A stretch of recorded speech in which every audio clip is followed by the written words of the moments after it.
more and more, we can think more, we can carry out. So I actually tell each and every participant to be frank and open and share their experience if they have any suggestions or and all. And I'll welcome our panel, Mr. Achint. Mr. Achint, can you switch on your camera? So thanks a lot, Mr. Achint, for your time.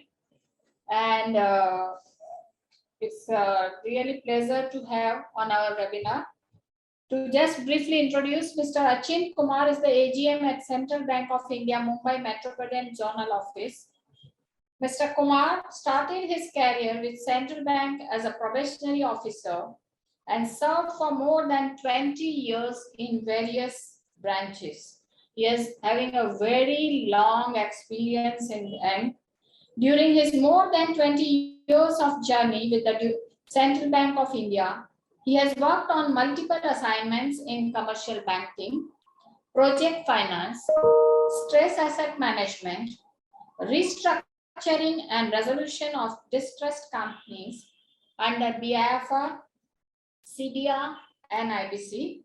Mr. Kumar is a science graduate, cost accountant, MBA, insolvency professional, and holds certificate of Certified Associate of Indian Institute of Bankers. Great, sir. Thanks for your time. Welcome to this webinar of Decoding IBC. Welcome, sir. Would you like to, sir, say something on the topic or IBC or anything? Few words on the topic or the subject. Sir, you are on mute. Please unmute.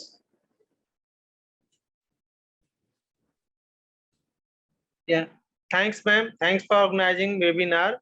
And this is a good topic currently, and lots of cases are pending in NCLTs, and it is taking more time than required as per procedure and law. And IPs are very helpful in this regard, and they have a pivotal role to play. And hope all of us, along with IP, will be able to resolve our issues of rising NPAs, and we will be able to contain and will be solve the issue to NCLT. Then again, thank you, ma'am, for organizing the webinar, and it will be very useful for the participants. Thanks, ma'am. Thank you, sir. So during the presentation, you can add on your experience, your views on the various cases as such. Friends, we are today taking, I will start sharing presentation. We will take decided cases and we'll discuss how the code of conduct actually and practically is viewed by the regulatory authorities and what IP should take care and how it should be taken care and how the law get interpreted. So that way we will get idea practically, because this code of conduct and what you say, and today's topic we are code of conduct, we are telling and objectivity, both are very wild subjective terms, and it requires interpretation, understanding. So when we take decided cases, we'll understand it better how it can be taken and interpreted conservatively. So give it 2 minutes. I'll just start sharing the presentation, please. You can see the PPT, right? Yes, yes. Okay. Yeah, as usual, we are telling it's our presentation. We are trying our best to give it, but it is kind of not opinion, but it's for better knowledge sharing as such and discussion. So friends, today's topic on integrity and objectivity. What the code says is that an insolvency professional must maintain integrity.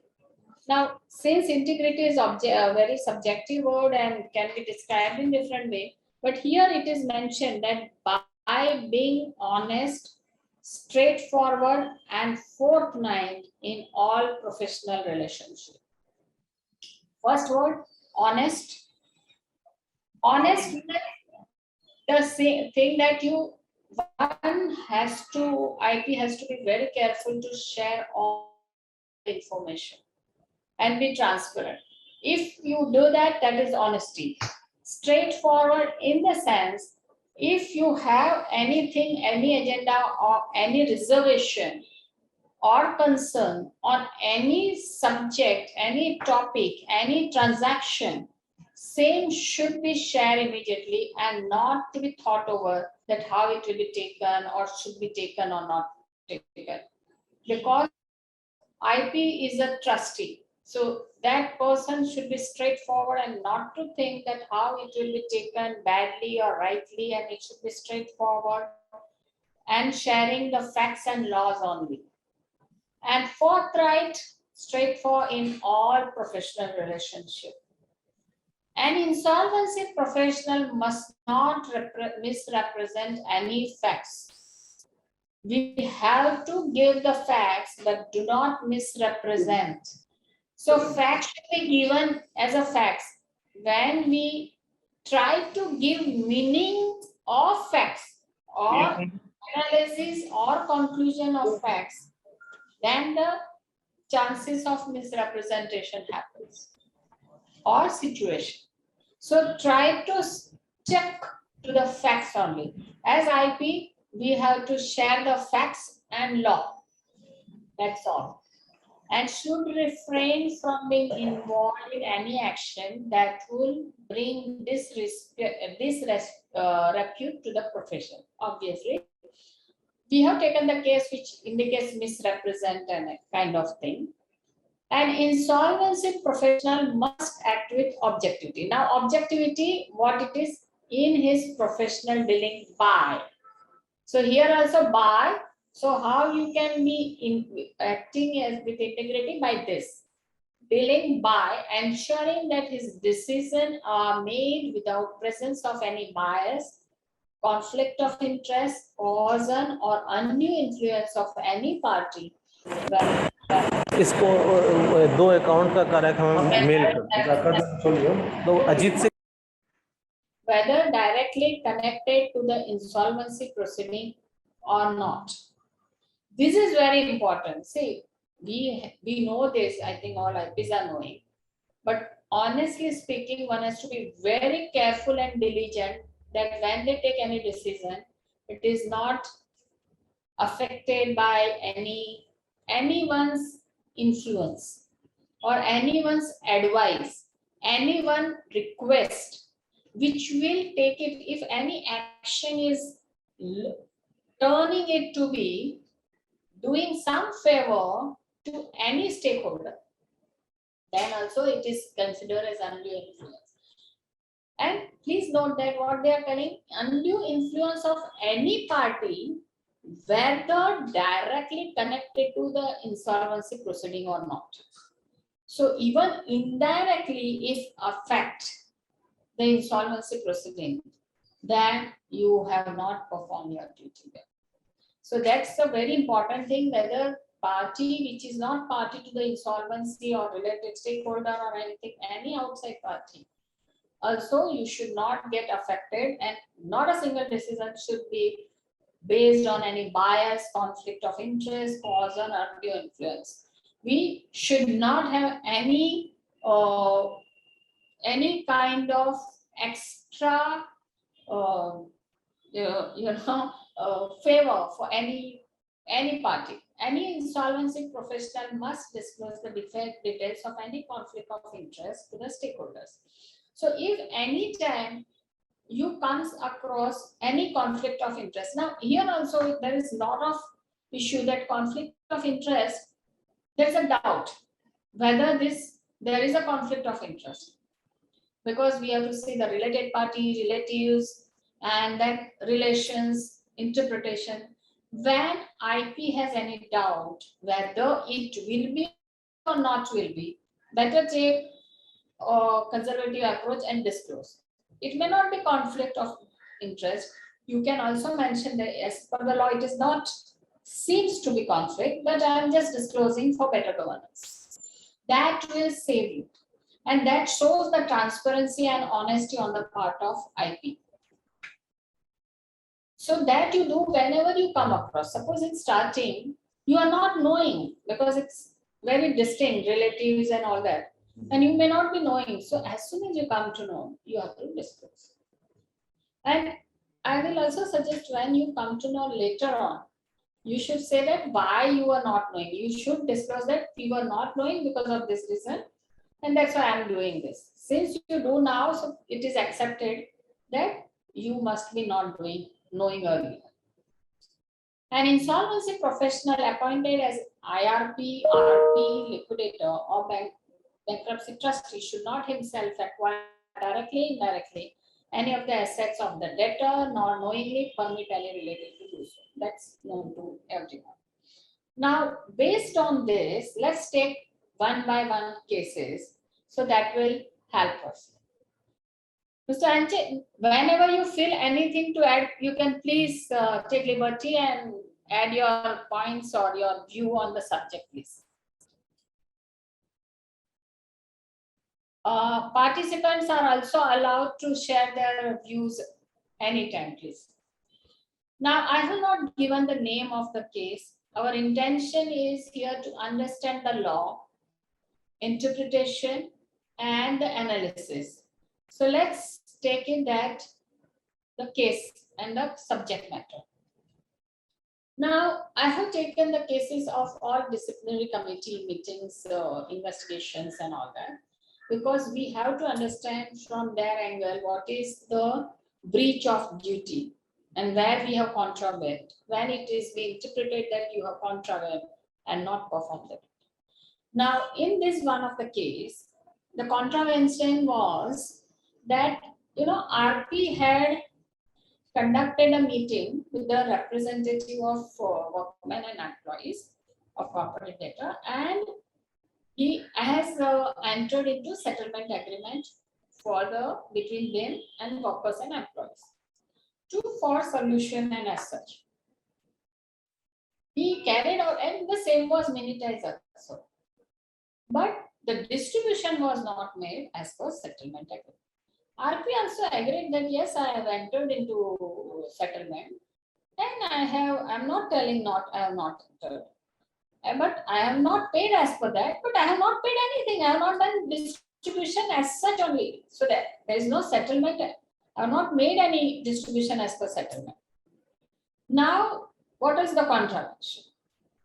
Now, this was the contravention, and then second contravention was. In the same case, the RP has to circulate the minutes in 48 hours. We know that. But however, it was observed that he has not done the same within timeline. RP accepted, and he said that in future, the same will take a reasonable care. Because it's proven, when the minutes was not circulated, it was not circulated. Then third observation and contravention was there, that RP is bound to provide all the document information of all the assignment to inspecting authority. But they have not provided.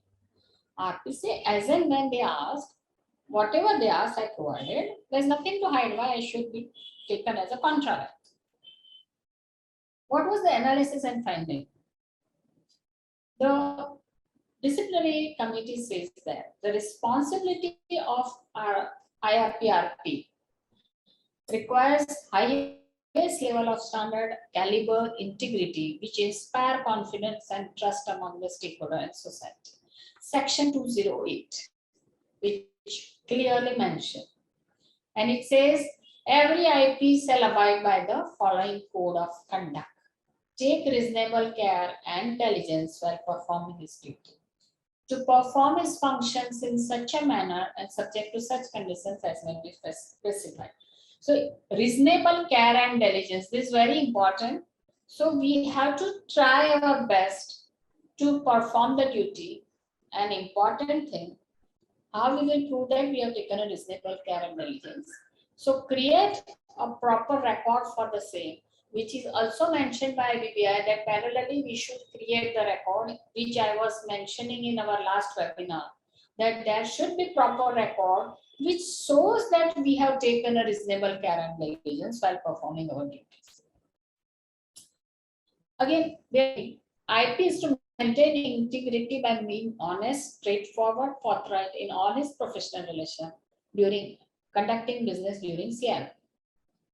His conduct has a substantial bearing on performance and process of the court. So, reasonable care and diligence and follow the rules, regulation. As regards settlement, RP said that yes, I agreed, and he has entered into the agreement on the advice of stakeholder, that is secured creditors for early completion of liquidation process. But he did not distribute any amount of the sale proceed to stakeholders. As there is no distribution only, then by the contrary to 53(1), our waterfall, that's why no action done by him as per the contravention. And as regards delayed minutes, he says that I agree that it is to be done, and there is a contravention, there is a non-compliance. Now again, as regards reports, the same need to be provided as per regulation 4 of inspection regulation. As regards minutes, regulation 24(7) is a relevant thing of CRP regulation. DC noted that there was never an intent or reason to hide any information from authorities, and that he had not concealed any information. See, there may be delay or something, but he given all the information and duly provided inspecting authority with the documents and information as sought. And that's why they accepted submission of RP, and they said that there is no contravention as such. So they accepted that yes, you are provided. So even though delay, but provide all the information, don't hide anything. As regards delayed circulation, RP accepted and taken, accepted in future, same will be taken care. So the same was also noted. Very good point that DC has considered. Sometimes it happens. As regards settlement with the worker, DC also observed that since there is no distribution is done as per 53, there is no non-compliance of 53 only. Though settlement agreement is done, no one has been given any money, and hence it is accepted. So see the interpretation. If you see that the agreement is done, but distribution is not done, but the fact is distribution is not done at all. So there is no question of non-compliance. So that way, facts changes the interpretation. Now let's take another case, whether to include class of creditors in COC or not. This very interesting case. Here, what happened that Section 5(7) defines financial criteria, and in that financial debt and all that is covered.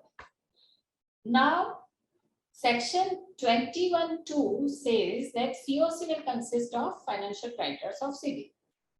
So RP has to constitute COC of financial creditor of the CD, including such class of creditors. Okay.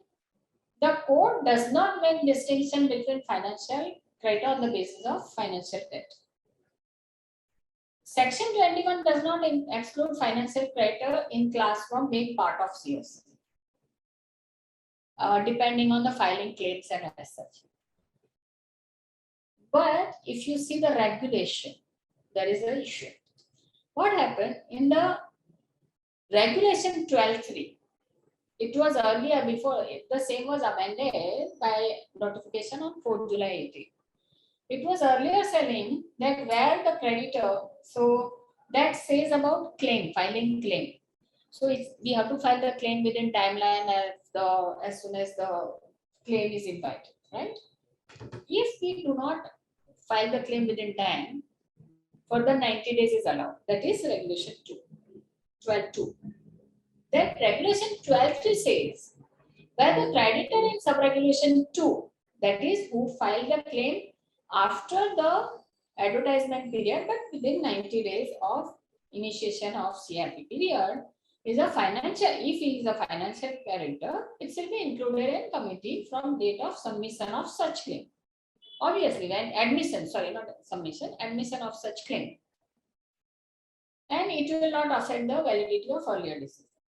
Now they amended and they say that when a creditor in sub-regulation 2 is a financial creditor under regulation 8, which talk about only financial creditor. 8A says about class of creditor.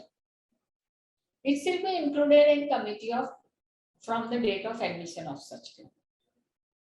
Now, what happened? This class of creditor, which is mentioned in regulation 8A, is not covered. Regulation 8A in this period, that they will be part of COC even though after the period of submission of claim is over as per advertisement, but they file within 90 days. So that was the question, that whether it should be included or not. DC finds that this modification has created confusion, and it says that it was section is very clear that class of creditors, which are, as you know, home buyers and all that, and their representative is there, they should be included in COC. Section says that COC, if number of class of creditor increase, their representative will represent it. So the act or so code is very clear, it should be included, but if you see the regulation, it is not stating that they will be in COC. So IP himself was concerned. So if inclusion of home buyers in COC is made conditional excluded, then it certainly affects COC, and in consequence the rights of such home buyers if you don't allow them. So RP was faced with confusion with reading provision. He took legal opinion, which is the wise way when you are in confusion about interpretation every time. It's not possible that there can be difference of opinion. You take legal opinion on the issue and then you file the application. Since it has a big impact because voting power will be changed, constitution will affect the voting and passing resolution for future action also. He filed the application with educating authority for guidance and clarification. And they observed that RP made his sincere efforts in approaching AA for seeking guidance and clarification. He acted in good faith. If there would have been mentioned in regulation 8A, regulation 23, then situation would not have arisen. And then he later on added class of creditors. So this we find that RP did not contravene any of the provision as alleged by in the so-called notice. So another decided case is whether beneficiary to insurance policy will be insolvency professional of insolvency professional entity. Now here what happened that RP suggested to take insurance cover for himself. And the same was presented to COC, and then he got the insurance policy terms and policy for $5 million. He presented before the COC and stated that beneficiary to be insolvency professional and insolvency professional. However, extract of insurance policy, insurance was obtained for insolvency professional entity. It was seen that RP represented that beneficiary will be insolvency professional entity and he himself. However, obtaining insurance for IP entity, in addition to himself and IP entity, RP misrepresent and conceal facts unduly benefit to said entity. Now, what was the submission? He said insurance was taken for with the approval of COC and after notifying terms and conditions. Terms were placed before this, courts were placed before COC. Also, COC agreed that he should be properly insured. All material facts of insurance were duly intimated. Then he took reasonable care and exercise while performing his function. And he need for insurance and terms of was discussed and approved by COC. And he followed the process of quotation and market price and everything. What was the analysis? Responsibility require highest level standard caliber, as I always said. He says that during RP during his tenure, they observed that financial position of the CD was improved. It was in loss and it started making profit. He created the fixed deposit. Also, they noted that insurance cover was given by insurance provider based on the risk factor and not the beneficiary of the cover. And this was important. What they said, insurance was based on the risk. And then insurance broker stated that then there is a support of an experienced team and credible advisory firm, that is IP entity. It is looked favorable by insurer from a risk and price standpoint. Then your insurance premium get reduced, risk is reduced, and it is the cost get reduced. So everyone benefit by that.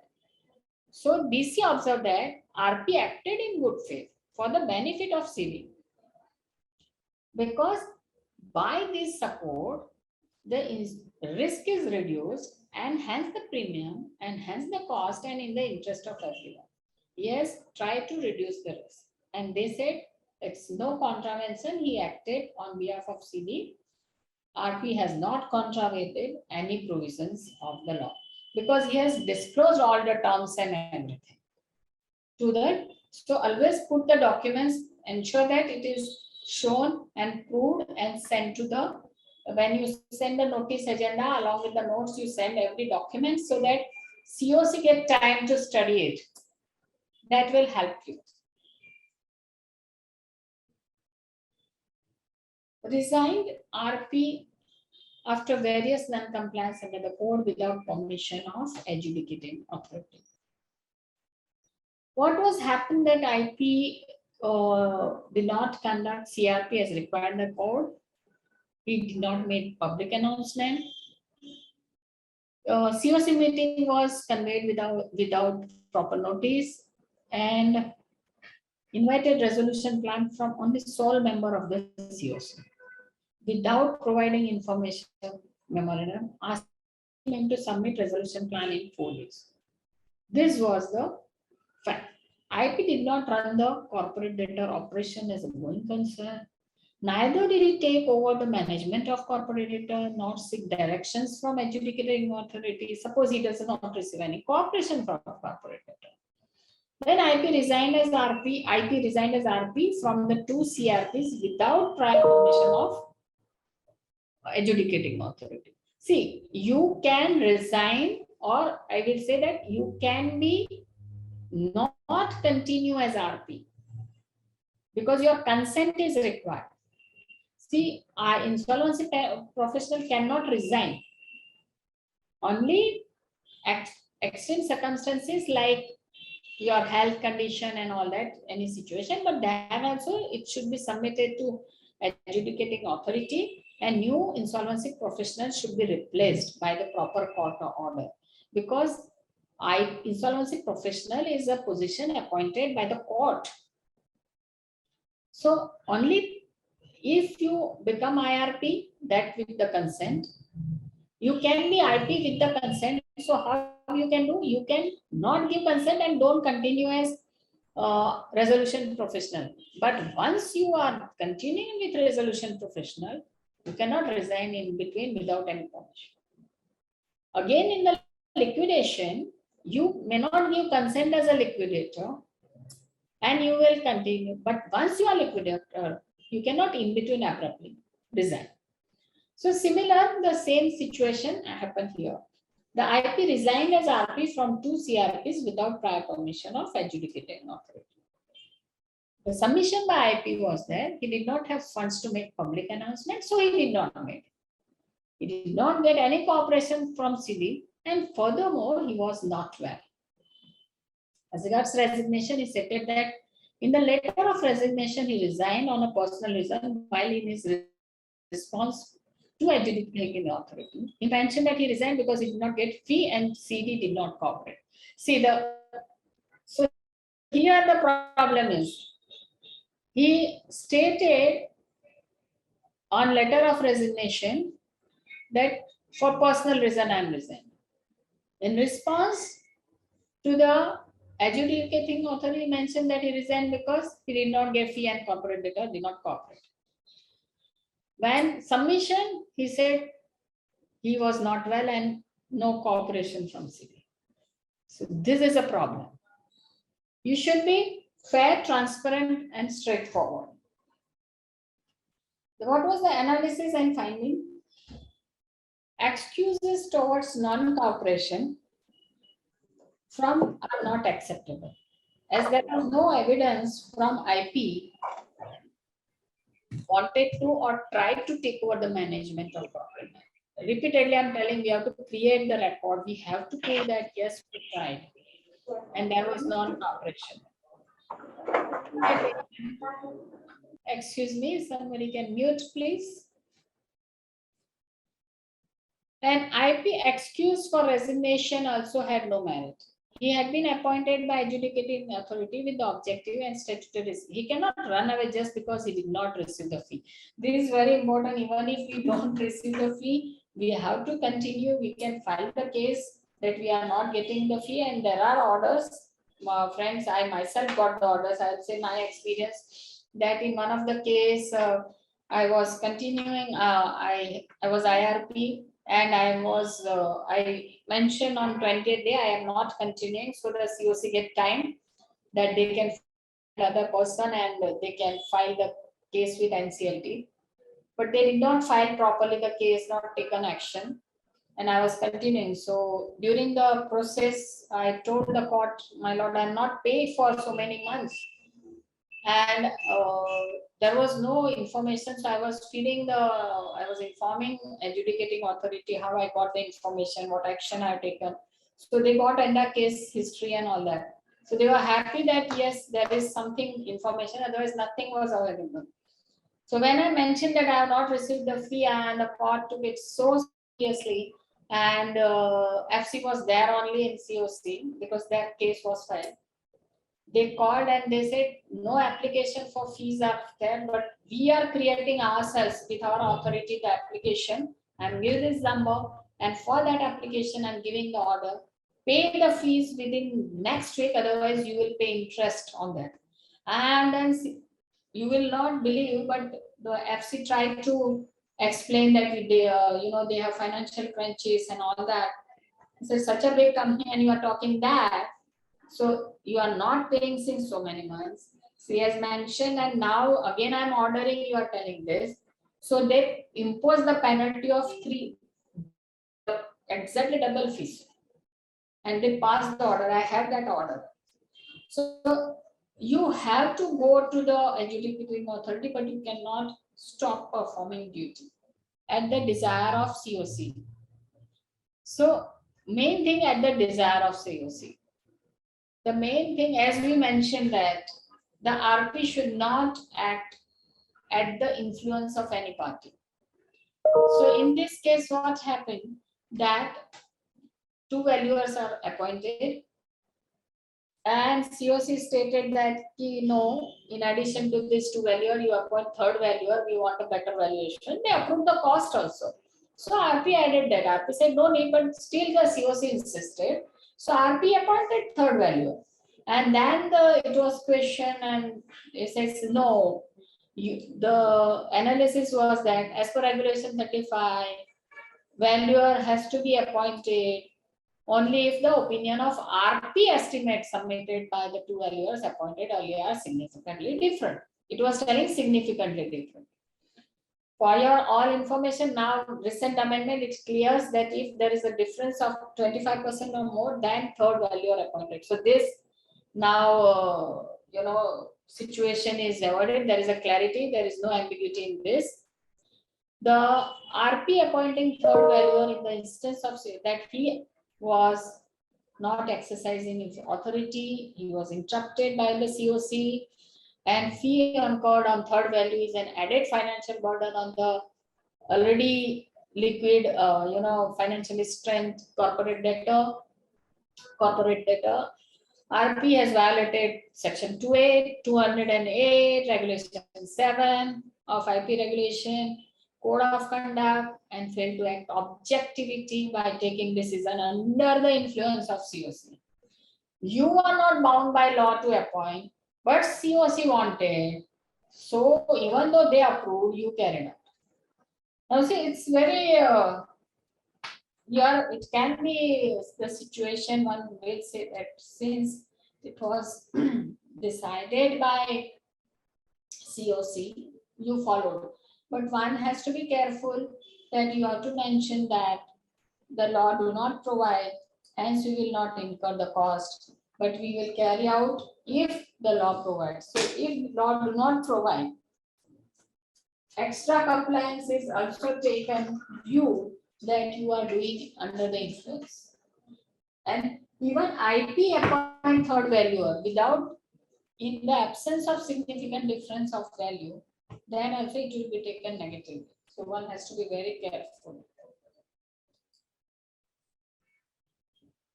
Now there was another case, RP became liquidator and the remuneration was not fixed. He continued to take the remuneration he was taking as RP during liquidation period. Submission was that the RP was charged only until the units of CD were kept going concern and no fee has been charged as RP because the unit were closed. And that IP reserved the right to charge the remaining fee to be reimbursed out of the liquidation estate. So what happened? During our CRP period, he has not charged the fees once the unit is closed. And he said, I will get reimbursed from the liquidation estate. And that's why he was charging the fee. The analysis and finding, in case the fee of liquidator is not decided by COC, then it should, liquidator fee will be as per the provisions that table regulation 4.3 IBBI liquidation process. The table is provided percentage. It provides separate structure only for liquidator, and that's why IP has violated the provisions of 208. So what is the meaning is that if COC decide your remuneration, fine, you can take it per month, an addition and whatever. But if do not decide, then you can take as per table. But something different than these two, either you decide or you straightway take as per table. You cannot work out third thing because only two option is available for a fees of liquidator. Just by passing the resolution in COC, you cannot override the act code, I mean to say. And that's why it is contravention. So it was not accepted and it was accepted as a contravention of the provisions of the code. Now, next question. In case related party cannot be appointed or engaged as an insolvency professional for any work related to assignment under the code. What happened here? The RP was there, the advisor,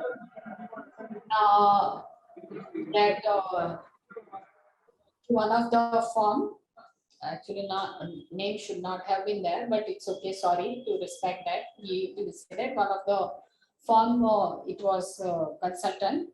And then the RP appointed that firm itself. It was a big firm, big CA firm, which is a very international name. So he was one of the advisors. He appointed that firm as a for support service and for providing services. This was discussed. He also informed the COC that he is connected this way. There is no hiding of any information. It is mentioned to the COC. He also questioned whether COC has any concern. COC did not mention that they have concern. They agreed for that. After that, he was appointed this agency, the firm to which he was a consultant advisor, and the remuneration was fixed. So that it was, what was the submission? And it was taken as a contravention. RP stated that as per clause 23B Code of Conduct, an IP shall not engage upon any related parties in connection with any work relating to his or assignment under code. As per 5 to 24 AG, in respect of individual, related party would consist of an LLP whose partners, employees, in ordinary course of business act on advice, direction, instruction of the individual. He says the wording is clear that it is in that persons whose advice, direction, instruction is accustomed and required to act. It says that who provides professional, as per such provision cannot be said to be applicable to professional. Who provides professional advisor services in his professional is a capacity as a professional. And as and when he service required, he give advice, not regularly gives advice. Professional advice is given when it is sought. It's not that the other party is bound to follow the advice and act as per the direction. I am as a professional, if I am a professional consultant to any organization, it's not that I give advice, but they are bound to follow my advice and action. Again, it's not day to day for all functions they do. When that organization asks me any professional advice, then I give the advice. So it is professional services. It can't be said that it's in the ordinary course of business, this organization is bound to act as per advice direction on my direction. And hence it is non-compliance, it's not non-compliance. The word advice cannot be imagined to include advice provided by consultant as a professional consultant. He said such a big organization, so many advisors will be there. They will use the services of so many consultants. And he has been transparent. He mentioned all the terms, his relations, he asked the no objection, and then only he got appointment. And in the cost and everything was approved by COC. COC has never objected. What is the analysis? DC says that RP is appointed for support service, and RP worked as an advisor, and despite being advisor, he appointed them for service, supporting service. There is some said appointments for the purpose of providing professional advice. As per provisions of the code, related party in relation to individual means any firm LLP whose partner, employee in ordinary course of business act on advice of or instruction of the individual. He says advice given during his engagement as a consultant is not tenable, because during this engagement he was still advisor and giving advice. When a firm engages a professional, generally advice given by such professional is acted upon as he is a professional, and it gives authenticity to the advice for that purpose, and he is also paid fees for that, and that's why it is said that they are related party. RP is related and they bear the RP to not to take assignment till 1 year. So such a stringent thing. So if you are advisor, consultant to any organization, you cannot appoint them as a consultant or any professional services during your tenure assignment. Appointment of register valuer. Here what happened that IP has to appoint a register valuer. IRP was there. RP was not appointed. As provided in the code regulation 48, IRP continued to act as RP till 47 days. Now, but during that period of appointment to valuers comes, but he did not appoint it. RP stated that he did not appoint register valuer as COC did not approve the cost of register valuer and wanted incoming RP to make the appointment. They did not allow him to make the appointment. RP failed to substantiate his claim with support of any document showing disapproval of COC to cost payable to the register valuer as claimed by him. So that's why in COC minutes we have to noting should be proper. Again, within timeline it is to be done. The RP said, "Boss, this is a model timeline in regulation 40." And which was, he says that regulation 40A was inserted with effect from 4 July 18. And clearly uses model timeline of CRP. So it is not binding and strictly mandatory. He says, as per model it's a representative. And he says that delay in following model timeline cannot be considered as non-compliance. As regards non-appointment register valuer, RP submitted that code is contextual and has to be read with practical consideration. This is unless and until fees settle, who will accept appointment? Until there was a clarity of fee of the valuer, any engagement letter would have been no value.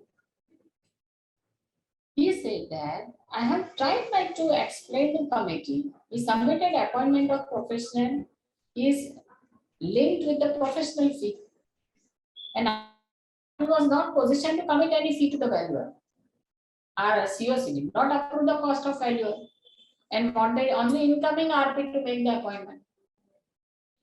For that, RP placed reliance on minutes of the COC.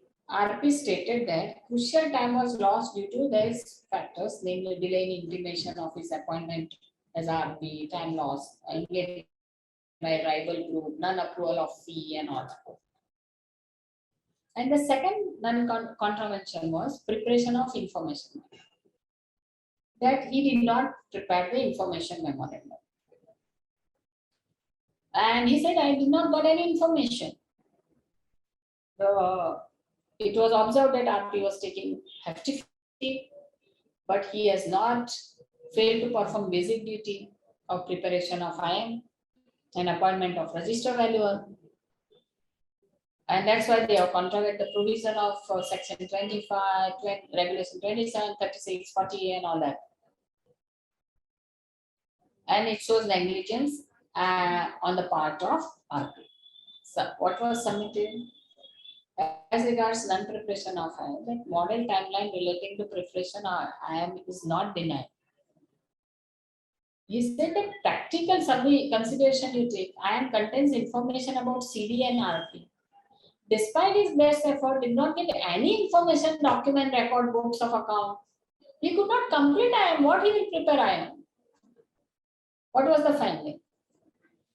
As regards register valuer, DC notes that his duty to appoint 2 register valuer within 47 days. RP served as IRP. IRP was serving as IRP, and if the appointment of RP is needed, RP said perform the function of IRP will perform the functions of RP. Fine. In the said assignment, RP was under obligation to appoint that no professional accept appointment unless this fee settled. All professional require signing of engagement letter which should have fees. DC observed that he was not in a position to fix the fees as the valuer on his own, as it was to be approved by COC. Unless and until there was clarity on the fee of valuer, any engagement letter issued by RP would have no value. It would have resulted in personal liability of RP. This is very important. I like this observation. Unless and until there was clarity as to fee of the valuers, any engagement letter issued by RP would have been no value, or it would have resulted in personal liability of RP, because he will issue the appointment letter to do valuation and cost is not approved. Since RP is appointed, now he is responsible because it's an engagement. DC further notes that RP did not make an effort to put forward an agenda for appointment in second COC. However, COC did not approve the cost and was opinion that more proposal required. It appears no contravention because RP has tried his best. This is the best thing. This is a normal thing. It is mentioned that RP has to appoint the valuer. Fee will be only approved by COC, but unless the fee is approved, the valuer will not agree. We have to decide, no boss, how much he will say 1 lakh and our COC is not ready. How I can appoint the valuer unless the fee is. So this is a really good case which says if the COC do not approve the cost, you get the quotation and you place before them and you want to appoint and they do not approve the cost, how you will appoint the valuer? They said no contravention. There's a really good case in that regard. That he has done best efforts and even the IM was due to circumstances beyond his control, so there were no contravention. This was really good because what happens, IPs are not getting information what IM they will prepare. Name, register office and all that, which is on MCA website. That doesn't serve the purpose of IM. Everyone knows that it is written in the application also, what all information required. So in that case, in this case, what happened that there was arbitration proceeding going on and the company received the, what happened that director, suspended board members has accepted full and final settlement of that claim. The company won the award of Indian rupee of 8.3 crore. Though the award was for more than that, and they compromised 2.3 crore and they said, okay, full and final settlement we accept. And but they deposited in CD account. Now, during this process, it realized that this amount is deposited and 2.3 crore is not received by company. That time, RP filed immediately the action and case against the adjudicating authority. Question arose that why this was not taken care, why he was not represented in arbitration proceeding, and why the directors, suspended member of the board has accepted this check. So the RP submission was that I was not knowing at this arbitration proceeding, I was not knowing. They never informed us that check is received. So there was no intention, and as soon as I came to know, I took action. Finding was the money was in the account of the company. You are supposed to know. So here, one thing that we have to ask all the pending proceedings, and of course, CD doesn't say in this case, it may be the situation the CD did not inform arbitration pending proceedings. But what was the observe, and that's why I said it is not, but what observed that the amount was received in the bank account of CD. Such a big amount, how he doesn't know? He should have inquired where it is came. And then he should take immediately action from where it comes, against what. Then he would have run, even if it is accepted, arbitration was not informed, award was not informed. But this receipt, why not? Because that account was run by this RP only.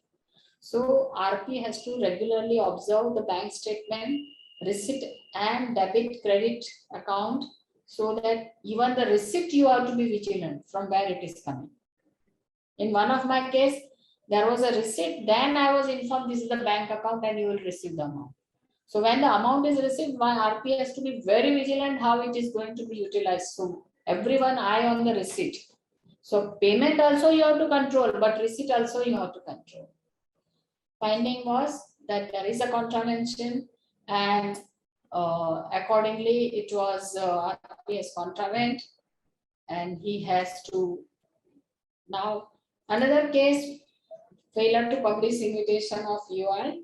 The submission was that the provision came into effect as on 6th February when he was, it is not applicable as there was 37 days were available to find the plan. Finding was RP has contravened the provisions. He has to issue the advertisement because RP has taken in the next COC the approval and the subject to issue the advertisement, expression of interest. Hence he was knowing that this is applicable. But what he has done, he has not taken any action, but there was OTS getting entered between FC and CD. The moment OTS happened, he hold the COC meeting and promised that will be taken as a resolution plan. And what was the finding? RP did not done anything, but immediately he asked the extension for approval of OTS. So he has worked with resolution applicant and COC and acted in favor. Though RP submitted, I have done it in the best interest because litigation does not solve the problem. This case will help, this OTS will help everyone.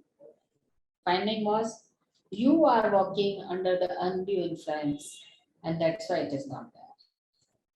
And then is the case as regards the change in the name of the IP entity, where it was mentioned that the name of that IBBI Insolvency Practitioners LLP, same was objected. It misrepresent. I was telling that intention, and that's why they said not done, not accepted, and was not allowed to accept any assignment if they change the name. In one case, the company website was telling that it is set up by the qualified, we are promoted by qualified insolvency with accreditation from IBBI. Again, empaneled with top financial institution of India. This kind of thing, misrepresentation is not allowed submission. It was under process, but still it was taken that you are not complied with. And there was a contravention and you are misleading findings, and therefore there was contravention. That's all from my end. I try to finish by 6 o'clock only. And anything any participants has to ask the question.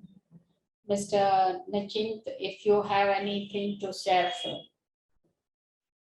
Any participants, any question, any views? Hello.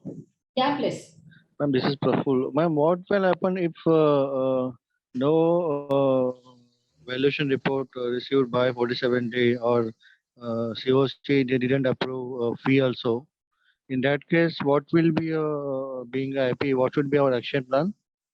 So you are telling the COC has not approved? Fees. Neither approved fees, neither we received this valuation report also. No, but they have not approved the fees. But you have appointed, I mean to say, you mean RP has appointed valuer. Correct. Actually, there is the problem. Because see, the fees, it's really situation and COC do not approve. Now, they valuer will not give a report. In this case, what happens that what is practically to be done, you are required to appoint that as per this required. So in one of my case, what I have done, I am appointing you subject to your approval of the cost from the COC. So I am appointed, but your cost should be approved by COC because I am not able to pay. And COC has to approve your cost. I'm putting before them. That way I have done. So if that way you do, otherwise if you appointed and you inform COC also, and you have proposed them to approve the cost, they are not giving. Now, so in that case, you have performed your duty. Now, in that case, still it is not happening. Better inform to adjudicating authority. You have to say that you will have no option but to go to adjudicating authority for necessary direction. Okay. As regards valuers, they will say that I will not give you a report unless you give me fees, which is quite obvious.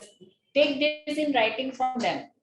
So that will help you to go to adjudicating authority. I have performed my duty, and they are also valuer are also right. They will pay me unless it is. They will not give report unless I pay them.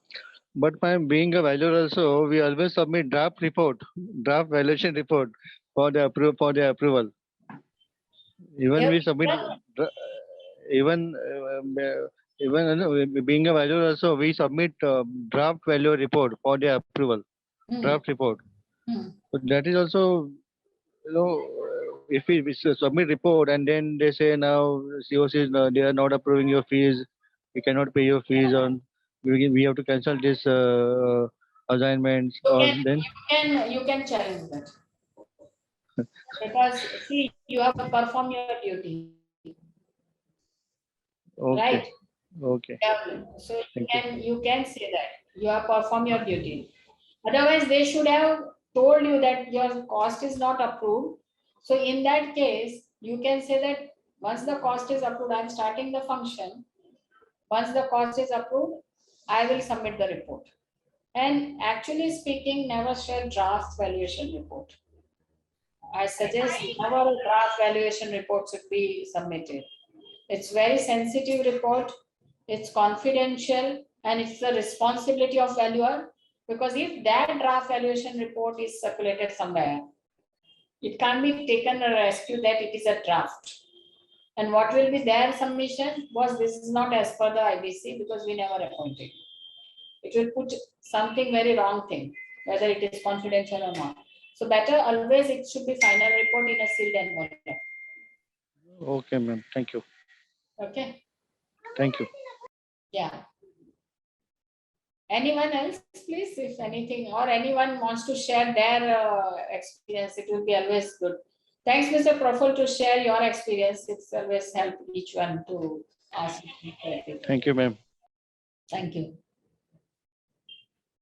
Anyone else, please? Okay, in that case, I think everyone is clear with the code of conduct. Now we are taking our next webinar on 6th of May, that is after first week of May, 6th, Friday, 5 to 6. The topic will be voluntary winding up. Very interesting topic. Everyone would like to learn about voluntary winding up in view of again recent amendment. So please join us that your necessary mails and flyers will come to all the IPs and different people who are joining. Thanks a lot for joining, everyone. Thanks and good night.